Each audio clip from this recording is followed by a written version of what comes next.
Thanks for stopping by, guys, and welcome back to Scrap Mechanic. Now today we're going to be looking at a new creation, but this isn't going to be focusing on the creation itself, but rather the suspension that is underneath it. Now this creation is nicknamed the Pitbull. This right next to it is the Coyote. I'm not going to really be covering it, but I am going to be talking about the Coyote, so I thought I'd have it here so you can see what it is. Pitbull is kind of a small little truck style creation. And there's a little bit of lag because I passed the Coyote. It has a fully independent double wishbone suspension underneath it on all the wheels. And that's mostly what I'm going to be looking at in this episode. These are very compact and for the most part self-contained suspensions. Now the front axle is modified with a steering rod, which does make the suspension a bit larger. And it could be made a bit more compact if you really wanted to. Now, the reason I have the Coyote out is because the Pitbull itself is not meant to be an extreme off-roader like the Coyote is. This is supposed to be a compact, daily driver style vehicle with a double wishbone to make it a very comfortable ride, but this is supposed to be more realistic to what a small truck would be capable of. Something like this, in the Coyote, you could go full throttle and you'd pretty much clear it instantly. Now with the Pitbull, you can't do that. It has a very low clearance level, so you actually have to be meticulous about how you go across this path. However, with four-wheel drive and the double wishbone suspension, it can conquer it with relative ease. You can get stuck here and there, but as long as you plan out your route through the rocks pretty well, you can get over it. Apparently I've not planned very well because I'm getting stuck right here. And in all honesty, I think this is kind of realistic to what you would experience if you did have a small truck. I've mentioned in videos before that I do own a little Ranger, and I have had it in the sand, in the mud, and I have taken it on a few trails. I haven't gone rock crawling with my truck. However, this is kind of what it feels like to go down a trail. You do have to plan, you do have to know the limitations of your vehicle. As long as you do everything you should, you can usually get over with relative ease. Like I said, this isn't meant to be off-roading. This is meant to just be able to drive around the world and take the more mundane paths. Not the fastest thing, but it is very nimble, very maneuverable. And part of that is because of the way the engines are set up. Here in a minute, we'll look under the hood and I'll show the suspension and the engine setup so I can show you what I'm actually talking about. But for now, we're going to take a lap around the course so you have an idea of what it can do. Coming up to the bridge, this isn't that bad. Oh, a little bit of a clunk there.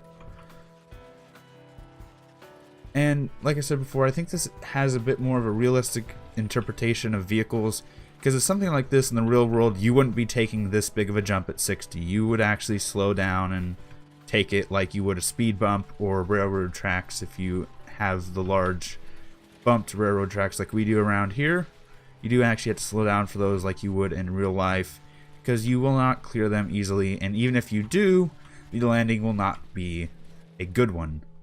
This can take some landings pretty well, but if you take too hard of a landing, you can actually break the suspension because it doesn't have that much travel room, and it will go right through the rear end and the front end. It will just go straight through the body if you take too hard of a landing.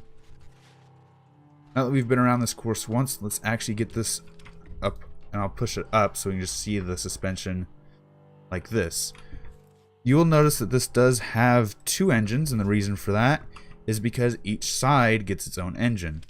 I've noticed that doing it this way makes your turning radius a bit larger. I'd say it maybe doubled the turning radius on this vehicle, even at high speeds. And it helps with traction because if you have all four wheels to one engine, if one wheel gives out, you can have some problems with power trying to get over some things, and having two engines on each side does help with that, I've noticed. Now these suspensions, let me grab one out. I pretty much sat down and played with suspensions for a while. There's a number of different ones here, and if I can find the actual one I was playing with, here it is. Here's the one that is underneath the this is the one that's actually underneath the Pitbull right now. And this is pretty much how it works. It's very much self-contained. Let me get it away from the Pitbull because it's starting to lag. It's very much self-contained. It's a 3x3x3 rod pretty much. So it makes it really small, really compact, really easy to deal with.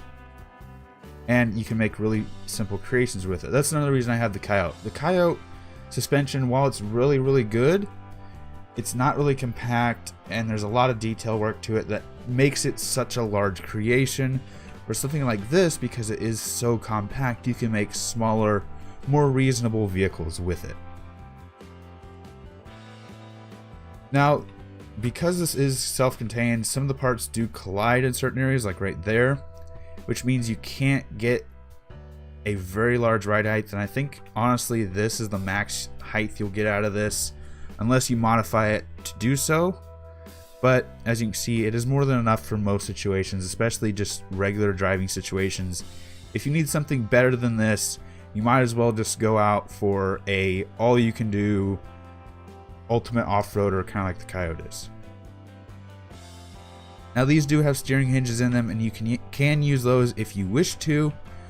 However, this one here actually has a tire rod attached to it, so the steering is a bit better, and that both wheels will always be the same. And with an extra link right here, the steering is a bit more powerful and is harder to get off course whenever it hits a rock or something. It's easier to keep it in the direction you want it to go. Now, as you want to balance it, you can change the springs and stuff. These are, for the most part, balanced. This is actually quite heavy, because if you do give it too much power, this will launch off hills. So I did actually make this quite heavy, even though it is a small creation. It's actually, I'd argue it's heavier than the Coyote, or maybe even about the same weight, because the Coyote is much larger. But there is the suspension. I guess I could explain this a bit more. When it's on a lift, these pistons are in, which allows the springs to sit, and as soon as these pistons get pushed out, the way that the spring is attached here with this coming out and then over, it forces the spring to push down rather than up or any other direction it may have pushed if you didn't have that. And that force down allows you to actually create the suspension. And other than that, it's pretty much double wishbone. The only thing special is the positioning of the spring with the use of pistons. And then the controller, of course, just connects to those pistons to extend them one block and push force down on the suspension.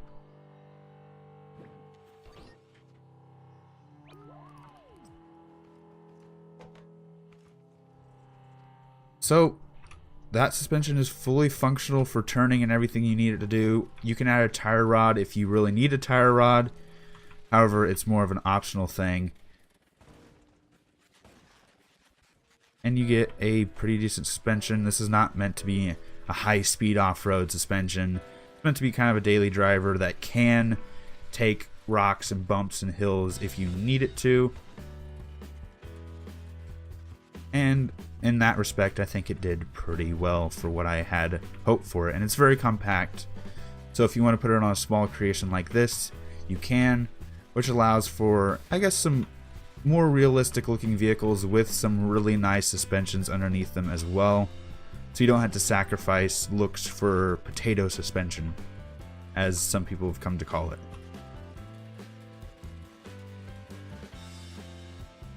So yeah, I think that's about it for this video. Now I'm just going to drive around so you guys can get an idea of what the suspension is like. Now the world we're actually on is made with the World Maker. I was just playing around with it, and there is a small course I've set up over here to give a good look at the suspension that I make. It uses the cornfields as kind of speed bumps. So as you go over them, you can see the suspension bounce. And I'll make my way to that real quick, and that will probably be where we end out the video, playing on that for a little bit. There it is. I use these pyres to help mark it.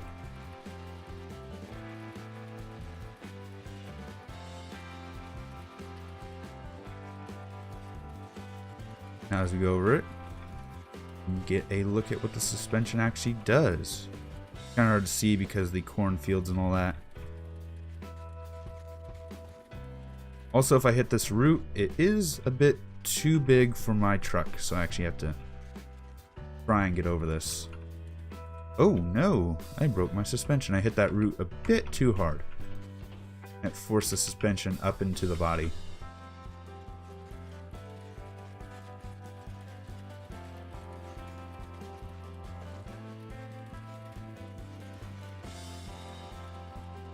Oh, now I'm on the other side of the tree. And then we do also have the larger cornfields with a lot bigger bumps to them.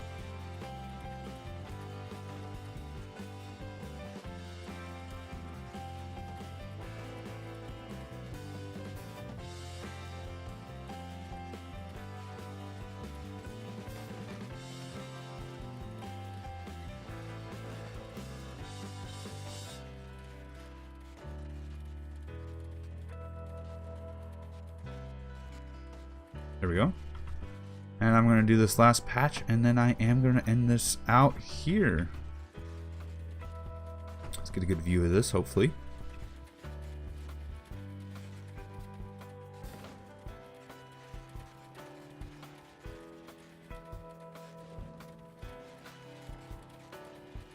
Oops.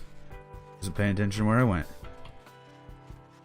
So, I'm going to end it out. So if you did enjoy this episode, please leave a like. If you have suggestions for future episodes, please leave them in the comments down below. Enjoy the channel, enjoy what I'm doing, please subscribe, it helps a lot. And right now, shares help out the channel the most. So if you do enjoy this channel and do want to help it out, please share this episode with a friend. Thanks for stopping by, thanks for sticking around, and until next time, peace.